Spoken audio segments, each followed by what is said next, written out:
ഗ്യാസിൽ വില വർധനയിൽ നാടൊട്ടുക്കും പ്രതിഷേധം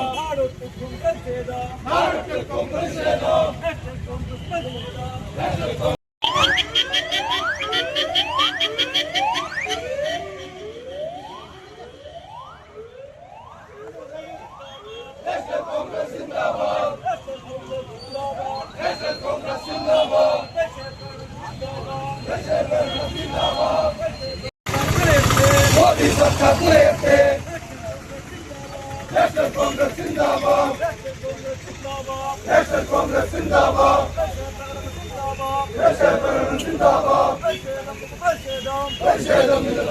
ലോകത്ത് ഒരു വലിയ യുദ്ധം നടക്കുകയാണ്.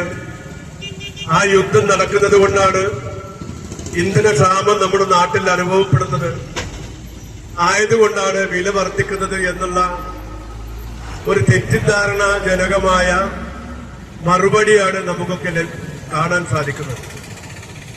നമുക്കെല്ലാവർക്കും അറിയാം, നീണ്ട അരനൂറ്റാണ്ടിലേറെ കാലം ഈ രാജ്യം ഭരിച്ച രാഷ്ട്രീയ പ്രസ്ഥാനമാണ് ഇന്ത്യൻ നാഷണൽ കോൺഗ്രസ്.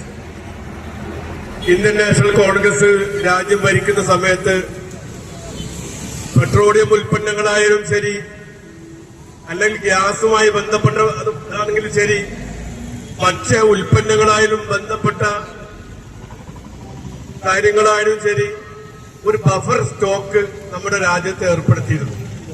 അതായത് രാജ്യത്ത് എന്തെങ്കിലും തരത്തിലുള്ള പ്രകൃതിക്ഷോഭങ്ങൾ ഉണ്ടായിട്ടുണ്ടെങ്കിൽ, ഏതെങ്കിലും രാജ്യത്ത് യുദ്ധസമാനമായ സാഹചര്യം ഉണ്ടായിട്ടുണ്ടെങ്കിൽ 1 or 2 വർഷം നമ്മുടെ രാജ്യത്തെ ജനങ്ങൾക്ക് ആവശ്യമായ മുഴുവൻ സാധനങ്ങളും ഒരു ബഫർ സ്റ്റോക്ക് വെച്ചുകൊണ്ടുള്ള ഒരു ഗവൺമെന്റ് ആയിരുന്നു കഴിഞ്ഞ കാലഘട്ടത്തിൽ മുന്നോട്ട് പോയിരുന്നത് എങ്കിൽ, ഇന്ന് നമുക്കെല്ലാവർക്കും അറിയാം, ഈ ഇന്ധനത്തിന്റെ മറവിൽ കോടാനകോടി രൂപ ഇന്ത്യയിലെ കുത്തക മുതലാളിമാർക്ക് ഉണ്ടാക്കി കൊടുക്കുന്നതിനും അതിൽ നിന്ന് വലിയൊരു പങ്ക് പറ്റിക്കൊണ്ട് ഈ രാജ്യത്തെ എംപിമാരെ വിലക്കെടുത്തുകൊണ്ട് ഇന്ത്യയിൽ